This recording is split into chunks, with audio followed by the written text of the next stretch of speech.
Le prix Jeune Talent Afrique subsaharienne de femmes for Women in Science, pour les femmes en sciences, c'est donc la 15e année que nous sommes en Afrique subsaharienne pour célébrer et donner des prix à de jeunes talents, à de jeunes femmes scientifiques pour leurs travaux qu'on considère exceptionnels, pour leur qualité de scientifique exceptionnelle.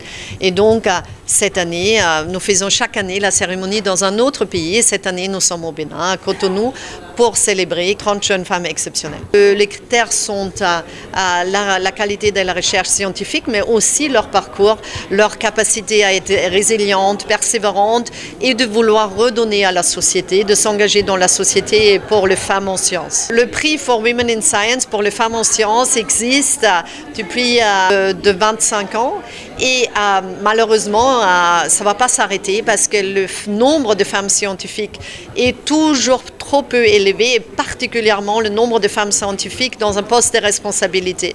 Vous savez aussi qu'en Afrique subsaharienne, en général, il y a moins de scientifiques, juste 2,5% des scientifiques dans le monde sont des chercheurs ou chercheuses africaines.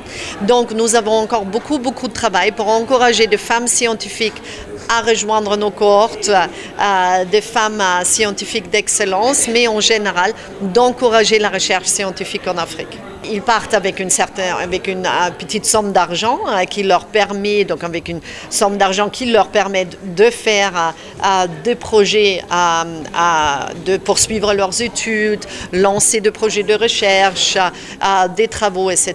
Donc, et elles sont également à 10 à 15 000 euros, mais elles ont également un entraînement pendant une semaine. Ils avaient ce qu'on appelle un leadership training, donc une formation aux qualités de leader, la négociation, le management, la prise de parole. Elles ont aussi été sensibilisées aux obstacles qu'ils vont rencontrer dans leur carrière parce que femmes, les discriminations, les stéréotypes, le biais et comment y faire face. J'ai découvert ce prix parce que j'avais besoin de financement. Donc il fallait postuler sur la base de l'innovation, des recherches qu'on menait. Donc j'ai eu l'audace de le faire et puis ça a payé.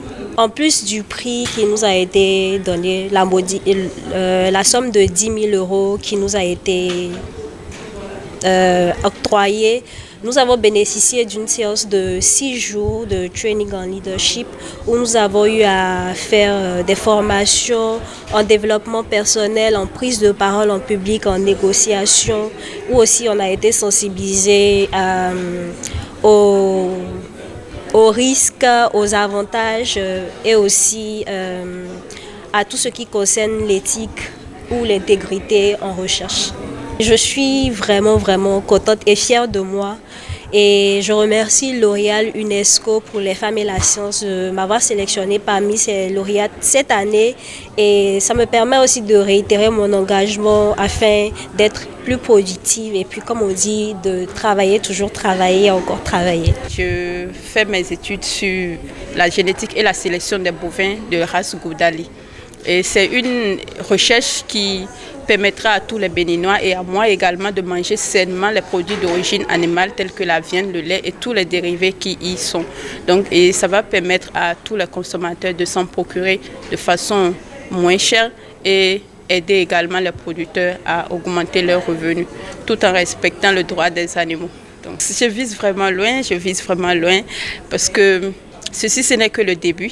Ce n'est que le début et ce n'est pas la première ni la dernière parce que mon ambition c'est de façon internationale et ça a déjà commencé. Ça c'est un prix international et ça me permettra également et ça m'ouvrira plusieurs portes parce que gagner ce prix c'est comme si, quand je l'écris tout à l'heure sur mon CV, on le voit, c'est comme si, non, elle est capable, elle peut recevoir notre prix encore. Donc ça va me permettre d'avoir de façon internationale des prix et ça va me permettre de continuer mes études parce que mon objectif c'est pas de prendre cet argent et aller m'acheter de nouvelles pailles, non, c'est juste de retourner dans le laboratoire et acheter ce qu'il faut pour mes activités et continuer à aider les éleveurs qui sont dans le besoin dans le milieu rural. Pour refléter au mieux notre engagement envers les communautés au Bénin, en Afrique et dans le monde, votre plateforme média Reporter Bénémonde embrasse une plus large vision et devient Reporter Média Monde. Nous sommes le trait d'union entre les communautés et les gouvernants. Suivez-nous via notre site www.reportermediamonde.com et en vous abonnant à nos différentes pages sur les réseaux sociaux. Reporter Média Monde. Nous faisons de votre information l'actualité du moment.